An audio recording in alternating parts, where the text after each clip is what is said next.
Ассалаумағалейкум. Армысың қазақ елі, сіздермен бірге Сұлтанбек және қазақша YouTube арнасы.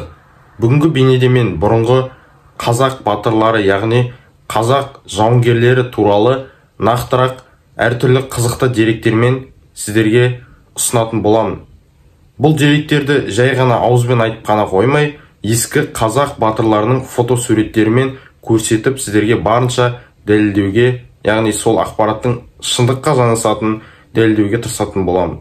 Сол үшін сіздерден қолдау күтемін. Арнаға тіркеліп, бейнеге лайк басып, өздеріңіздің ыстық деген қолдауларыңызды білдіре отырыңыздар.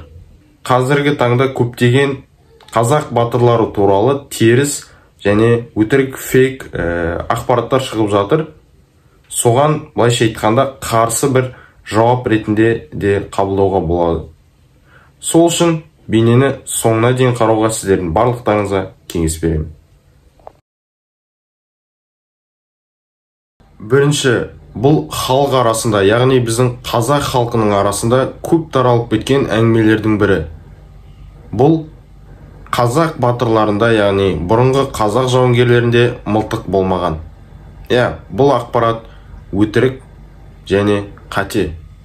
Және бұл ақпараттың кесірінен біздің жауынгерлеріміз былайша айтқанда тек қылышпен, найзамен ғана соғысып жүрді деген сияқты көрінеді. Жоқ, негізі бұлай болмаған. Орта Азияда ең алғаш болып мылтық, отты қаруларды ала бастаған осы біздің қазақ хандығынан басталған болатын. Себебі ең алғаш қазақтар мылтықты, яғни берен мылтықты Орбұлақ шайқасында пайдаланған болатын. Сол кезден бастап қазақтар мылтықты былайша айтқанда күнделікті өмірде ең көбіне аңшылықта және де соғыс өнерінде де пайдалана бастады. Ал қазіргі таңда айтып жүрген адамдар бұл былайша айтқанда қазақты жабайы қылып көрсеткісі келеді ме, ол жағын нақты білмеймін. Бірақ сырттай адамдар бұл сөзді естігенде, басқа елдің адамдар бұл сөзді естігенде қазақтарды былайша айтқанда жабайы жауынгерлер сияқты көреді. Негізі жалпы нақты бұлай болмаған. Қазақтардың қазақ батырларының, қазақ жауынгерлерінің мылтық ұстағаны, мылтық болғаны біз әртүрлі фотосуреттерден біле аламыз. Сол үшін қазір сіздерге нақтырақ осы фотосуреттерді көрсетіп кетейін.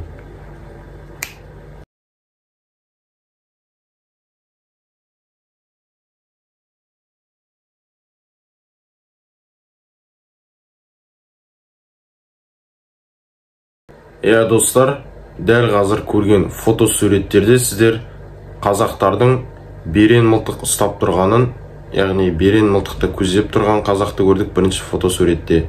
Екінші фотосуретте қазақ батыры қолында айбалта және жанында берен мылтық ілініп тұр, тіреліп тұр деген. Және үшінші фотосуретте таудың үстінде, тау сондай жартастың үстінде сол берен мылтықпен көздеп тұрған қазақты көре аламыз. Бұл фотосуреттер қазақтардың мылтық ұстау, яғни мылтықты қолдану өнері кеңінен болғанын дәлелдей аламыз. Тек бұл дәлел ғана емес, тағы да басқа да көптеген дәлелдерді қазір көрсететін боламын. Сол үшін соңына дейін қараңыздар. Қазақтар негізінен қай ғасырдан бастап мылтықты кеңінен қолдана бастады. Ең алғаш сіздерге сол ғасырды айтып кетейін. 15 ғасырдан бастап қазақ халқы соғыс өнерінде болсын, аңшылықта болсын, берен мылтықты қолдана бастады. Бұл Керей мен Жәнібек кезеңінен бастап, сіздерге түсінікті қылып айту үшін. Және бұл кезде тіпті кейбір деректерде былай айтылады, садақтан мылтық саны, садақшылардан мылтықшылардың саны көп болып кеткен кездер болған делінеді. Бұл айтпай-ақ мылтықтың қазақ жерінде үлкен қолданысқа ие болғанын нақтылай алады. Тағы да бір қызықты ақпарат, бұл қазақтың ұлттық киімдерінің арасында әртүрлі қалталар болған және осы қалталардың ішінде осы мылтықтың оқтарын салуға арналған арнайы қалталар табылған. Және тек бұл ғана емес, тіпті көптеген деректерде қазақ ұсталарының мылтық жасау өнерін жетік білгені айтылып жатады, және ол туралы көптеген деректер бар. Бұл қазақтардың өздері бірегей мылтық жасап, мылтықпен соғысу өнерін жетік меңгергенін айқын аңғартады. Одан бөлек, қазақтың жеті қазынасының өзіне берен мылтық кіретін барлықтарымыз жақсы білеміз. Ал келесі фотосуреттерде мен сіздерге мұражайларда сақтаулы тұрған қазақ мылтықтарын көрсететін боламын.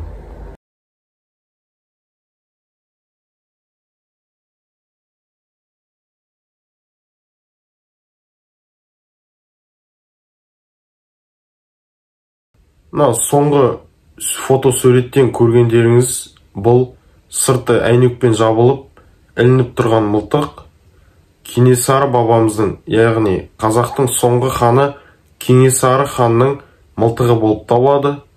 Осы Кенесары ханның мылтығының негізгі нұсқасы Ресей Федерациясының Омбы қаласындағы тарихи өлкетану мұражайында сақтаулы тұр.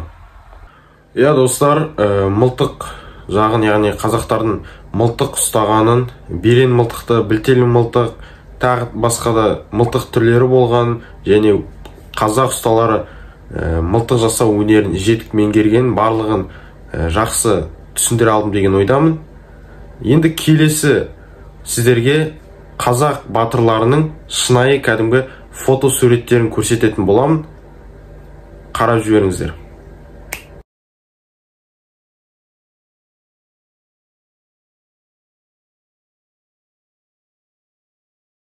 Достар, бұл фотосуреттердегі батыр кім десеңіздер, бұл Оспан батыр. Кейбіреулеріңіз білсеңіздер, кейбіреулеріңіз білмей жатарсыздар. Бұл батыр туралы нақты ақпараттарды білгілеріңіз келсе, менің қазақ батырлары туралы шындық атты бейнемді көріп, сол арқылы Оспан батыр бабамыздың нақты кім екенін, қандай ерліктер жасағанын біле аласыздар. Сол үшін мен YouTube арнама кіріп, сондағы қазақ батыры туралы шындық атты бейнемді көруге сіздерге кеңес беремін. Ал достар, енді келесі фотосуретке көшейік. Келесі фотосуретті қарап жүріңіздер.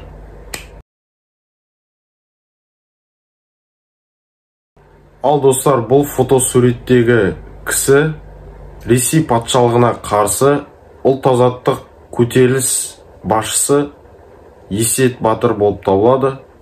Бұл фотосуреттерден байқағандарыңыздай, батырлар тек қана ірі денелі ғана болып қоймай, шымыр, кіші денелі де бола алады. Неге десеңіздер, ат үстінде шымыр денелі болған, қылышпен, семсермен қылыштасқан кезде оңайырақ болады.